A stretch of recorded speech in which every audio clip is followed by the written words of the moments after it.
Pemerintah akhirnya mengeluarkan keputusan resmi untuk melarang mudik pada Lebaran tahun 2021.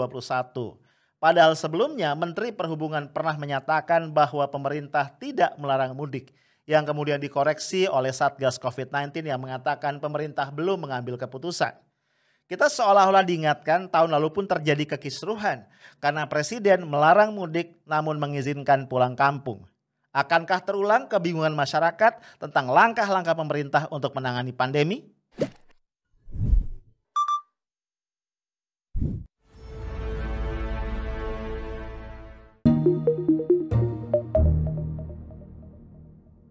Halo guys, gimana weekend lu nih? Ya kita ketemu lagi ya, ini sore-sore nih Sabtu 3 April 2021 ya.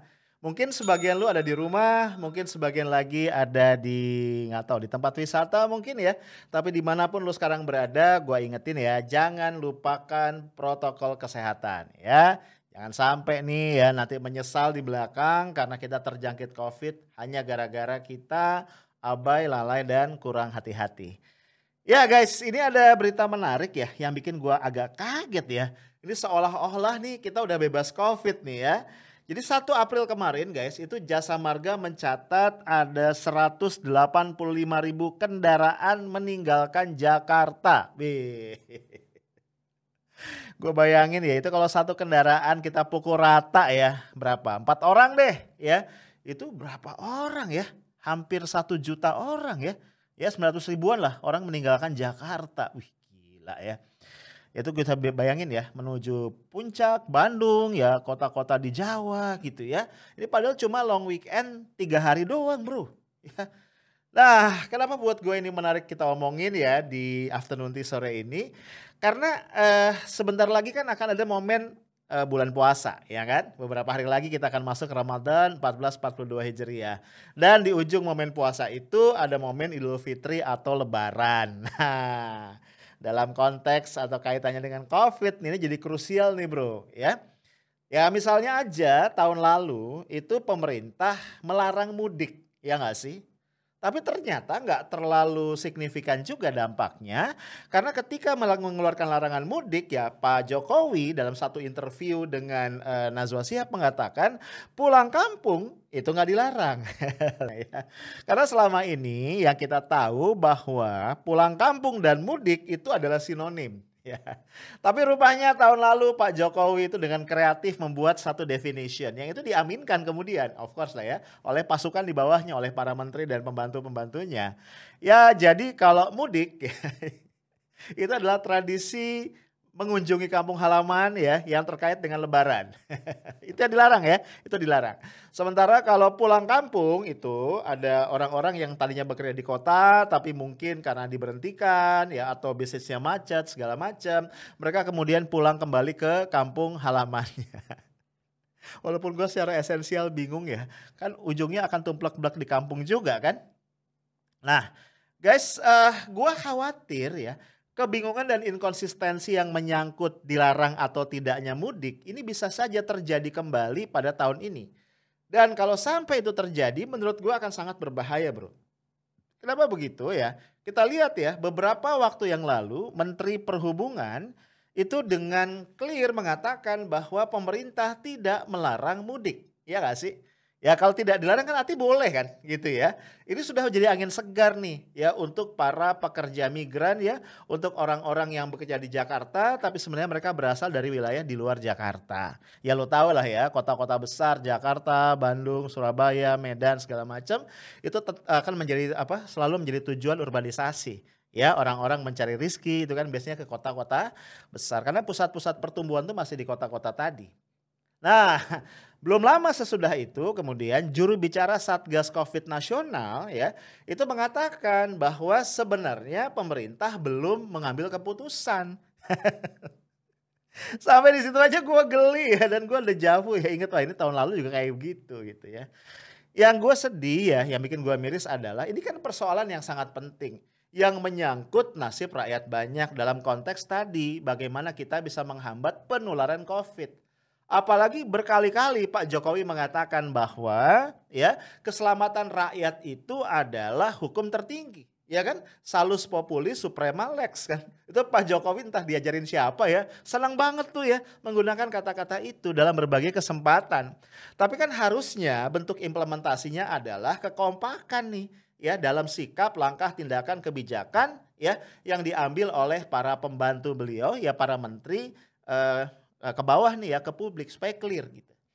Nah, kemudian kan tadi ya terjadi kebingungan-kebingungan. Lu bayangin aja nih orang udah mulai ngerencanain mudik nih ya. Kemudian tiba-tiba ya keluar keputusan clear ya bahwa pemerintah melarang mudik ya dalam lebaran tahun 2021 ini. Bahkan ya pemerintah sudah menetapkan sanksi ya dari mulai denda 100 juta, penjara 1 tahun kalau gua nggak salah bagi orang-orang yang melanggar ketentuan larangan mudik tadi. Nah, guys, hal-hal seperti ini ya, ini perlu menjadi perhatian terutama oleh pemerintah. Ya, again kita berada dalam sebuah situasi yang kritis ya, krisis lah begitu. Dalam sebuah situasi krisis itu sangat diperlukan adanya trust nih dari publik kepada pemerintah.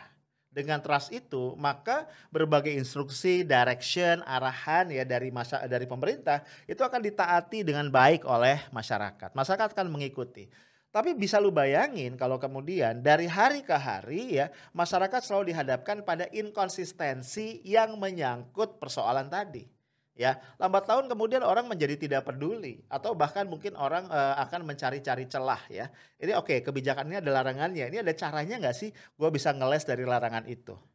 Nah, belum lagi bro ya, inkonsistensi itu ditambah lagi ya dengan fakta bahwa pemerintah tidak melarang, bahkan ada nuansa mendorong ya kita untuk mengunjungi tempat-tempat pariwisata. Ya, jadi tempat-tempat pariwisata di seluruh Indonesia sampai ke pelosok-pelosok tetap boleh buka atau tetap akan buka gitu loh. Ya kan kebayang ya, kan lebaran bukan sekali ini ya, lu tahu lah ya. Kalau lebaran ya mungkin kalau hari pertama itu kita berkunjung ke sanak saudara, handetolan gitu ya, maaf-maafan. Ya nggak sih? Bener kan? Ya. Tapi kalau sudah mulai hari kedua, hari ketiga itu kita ngapain? Nah biasanya kita akan tumplek-plek di tempat-tempat wisata. Ya nggak? Iya. Ya ke pantai lah, ke mana mungkin kalau yang murah meriah ya ke kebun binatang, mungkin apa taman safari atau apalah gitu ya, air terjun ya segala macam ya tempat-tempat wisata, mungkin ke Dufan begitu ya. Ya walaupun ya Menparekraf ya Menteri Pariwisata dan Ekonomi Kreatif Sandiaga Uno mengatakan ini dibuka tapi tetap dengan menerapkan protokol kesehatan. Kenapa gue ketawa ya? Gue kebayang aja ya di tempat wisata ya, tumplek-blek ya. Berapa orang sih stafnya gitu ya? Sepadat, sedetail, seketat dan serapi apa sih protokol kesehatan itu bisa diterapkan? Lagian ini kan kebijakan yang kontradiktif ya, bener gak sih? Kalau orang nggak boleh mudik, tapi tempat wisata itu dibuka, pertanyaannya yang mau ke tempat wisata siapa? Iya gak sih? Yang mau ke tempat wisata tuh siapa gitu lah. Ya. Nih gua nih misalnya dengan keluarga gua nih, ya kan. Terus jalan-jalan nih ke Bandung. Itu hitungannya mudik atau berwisata? Coba ayo, di Bandung kan banyak tempat wisata dan gua boleh dong mengunjunginya kan. Karena tempat wisata kan terbuka. Ah gimana tuh memilahnya? Ini si Arif sama keluarga nih perjalanan mudik atau perjalanan wisata? Kan? Nah guys menurut gua segala kekisruhan ini berawal atau berakar dari mana? Berawal dari arah kebijakan pemerintah yang memang tidak pernah clear ya. Tarik-tarikan antara apakah kita akan terlebih dahulu ya mengatasi krisis kesehatan atau kita juga akan mengatasi krisis ekonomi ini tidak pernah clear ya. Tarik-tarikannya terus terjadi. Dan tarik-tarikan ini akibatnya justru persoalan yang berkaitan dengan penanganan COVID ini akhirnya jadi panjang banget dan gak kelar-kelar bro. Ya, akhirnya ratusan triliun sudah dikeluarkan gitu ya. Tapi penanganan COVID kita tidak kunjung rapi. Sementara kita tahu ya belakangan ini kita semakin hari semakin khawatir. Kenapa? Karena kemudian ternyata muncul nih berbagai varian baru dari COVID yang konon ya ini para pakar mengatakan hati-hati ini lebih menular, hati-hati ini lebih apa. Kita kan jadi pusing gitu loh. Tapi di sisi lain bro ada satu hal juga yang gua khawatirkan. Ini masyarakat kan sudah 1 tahun lebih ya Itu apa? Hidup bersama COVID. Ya gue inget banget sih beberapa bulan ya setelah COVID itu merebak, Pak Presiden pernah mengatakan, menghimbau kita semua untuk berdamai dengan COVID. Lu pernah baca gak sih beritanya ya? Gue juga kaget pas baca, hah? Gitu ya. Gue inget banget salah satu yang merespon waktu itu adalah mantan Wapres Yusuf Kala. Gue lupa kalimatnya karena cukup panjang respon beliau ya. Tapi intinya Pak JK bilang, ya kalau COVID-nya gak mau damai sama kita gimana? Gue baca ketawa. Untung Pak JK ngomong begitu itu tidak waktu dia masih menjabat ya. Kalau pas dia masih menjabat hancur tuh. Ya lu bayangin aja. Diajak berdamai sama COVID. Nah kembali ya. Jadi masyarakat itu sudah 1 tahun lebih ya. Itu didera pandemi ini. Lu bayangin aja ya. Itu orang udah frustrasi. Dan orang udah apatis akhirnya ya. Kenapa gue bisa bilang, ya tadi itu contohnya, ya baru dikasih long weekend aja, ya ini ada long weekend 3 hari doang, Jumat, Sabtu, Minggu, itu ada 185.000 kendaraan tercatat oleh Jasa Marga lewat gerbang tol meninggalkan Jakarta, ya kita nggak ngitung kan, yang naik pesawat misalnya gitu kan, itu pasti ada bro. Jadi kan fenomena bahwa seolah-olah orang udah nggak peduli COVID serah deh gitu. Nah, kenapa ini terjadi tadi? Kalau istilah gampangnya nih agak brutal. Karena selama ini kebijakan penanganan COVID tuh kayak ingus. Lo pernah ingusan gak sih? Iya kan? Ya keluar sedot ya, maju mundur ya. Kayak setrikaan juga lah mirip-mirip ya.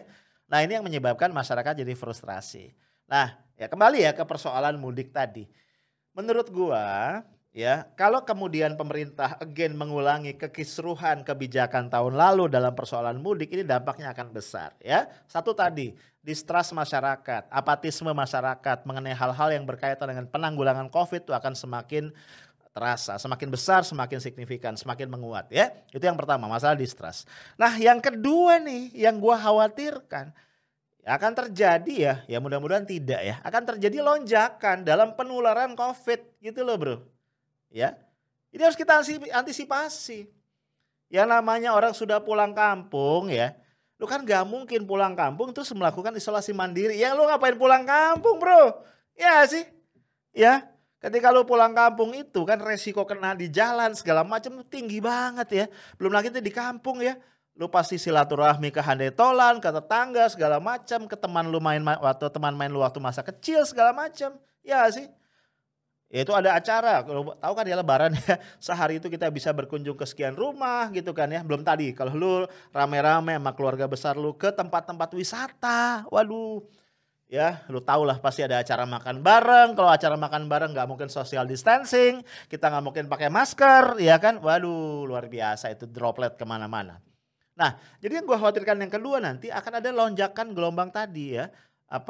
Kenaikan dalam penularan COVID, dalam kasus-kasus positif yang baru. Itu yang kedua. Nah guys, kalau hal ini sekali lagi pemerintah tidak antisipasi dengan serius ya kita tinggal menunggu aja tuh ya, kabar buruk itu akan datang pada saatnya. Tentu kita tidak menghendaki ini. Nah akhirnya gue ingin mengatakan ya, memang pemerintah itu perlu banget untuk koordinasi dengan baik antara satu bagian dengan bagian yang lain, sehingga nggak lagi mengeluarkan statement-statement yang satu dengan yang lain itu kontradiktif atau kemudian diralat lagi dan diralat lagi. Again ya gue ingatkan ya kepada pemerintah, menghadapi situasi yang kritikal seperti ini, trust masyarakat menjadi sangat penting dan trust itu tidak akan bisa terbangun kalau ya pemerintahnya maju mundur cantik atau plan-plan.